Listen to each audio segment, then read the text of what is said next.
So, before we start, we're going to be talking about Mash Cure Light Ordeal Call 4, which is going to be in her Paladin form. So, TLDR, you've been warned. Spoiler galore. Get ready, okay? Get ready.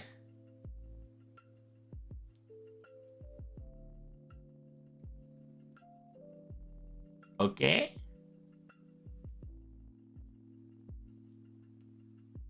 Alright, so we have ourselves here Mash Cure Light for a 3-star that turns into a 5-star. She's technically going to be our free 5-star, so that's kind of a great character to have. She has many different costumes, from summer suits to idol into Orotenaus into swimsuits, etc., etc. The newest one is Paladin, which is essentially, she has decided herself that she will not be Galahad, but she's going to be herself. In a way, she said, I'm kind of okay with myself, and kind of let herself go in a weird way, okay? It's Mash Paladin, and during Paladin, she becomes a perfect defender. She's great. If you can see the picture, she's great. Okay? She, by her turning herself into a paladin, she has crossed a certain threshold. She has officially, okay, official, I don't know how to spell official. She has become a heroic being. She has become a hero. She became a hero. She is no longer human. While she is technically a living human, okay? While she is technically a living human, she can no longer be back into living human after FGO is over. Because she chosen the path of a hero, which means that she has dedicated herself to become a paladin, which also means that she has devoted herself to the round table. Which also means that she has said, I am now going to offer myself to the hero of the throne. But the problem with this, okay?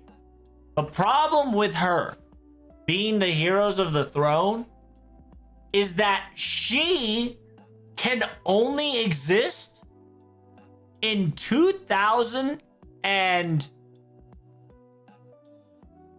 When did this game start? When did FGO start? 2015? Okay, so she can only exist between the number 2015 to roughly about 2016. She is literally a 1-year servant.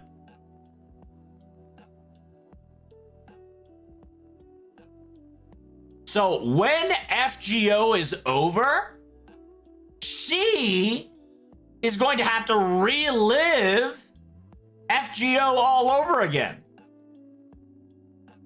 Remember how Artoria has to really live over during Fate Route?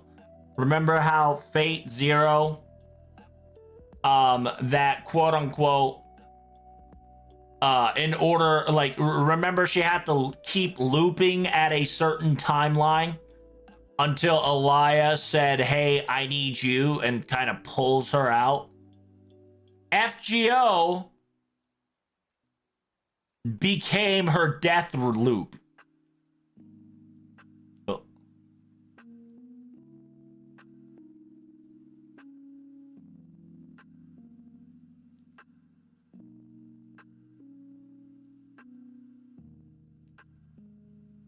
Okay? And if you don't know why I am saying that this is important, it's the equivalence of back in the day that Artoria was pulled. Remember, our OG girl in Fate Stay Night, right? OG Fate Stay Night, from Fate Zero and otherwise, she was pulled from the loop of the entire Battle of Kalan, right? The battle where she had to constantly kill Mordred. The battle where she has lost everything and she's kind of in her final stance, right? Right. So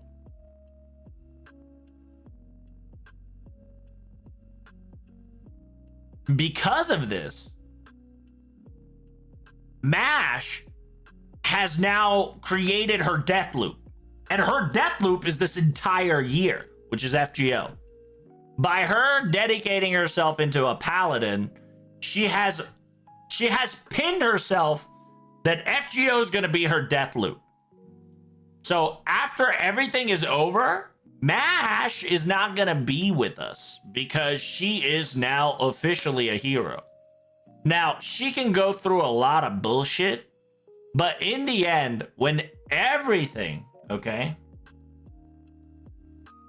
When everything is done, Mash is not going to come back to us because she is now a hero. And once she's done being a hero, she gets thrown back into her death loop. That is why Roa specifically said, you will suffer. You are going to suffer far worse than death, because she has decided to herself that FGO, Ordeal Call 4, she is awakened, she has decided, and she has confronted that she is going to be a hero that we need. Okay? So I hope you guys enjoyed it. I hope you guys understand it. If you got any questions, make sure you comment in the chat below, okay? And as always, I'm always live streaming, playing video games, talking about FGO lore, etc., etc. You know, every day at 11 a.m. MST. 5 times out of 7 days, okay? Give me 2 days off, all right? Other than now, see you then. Peace.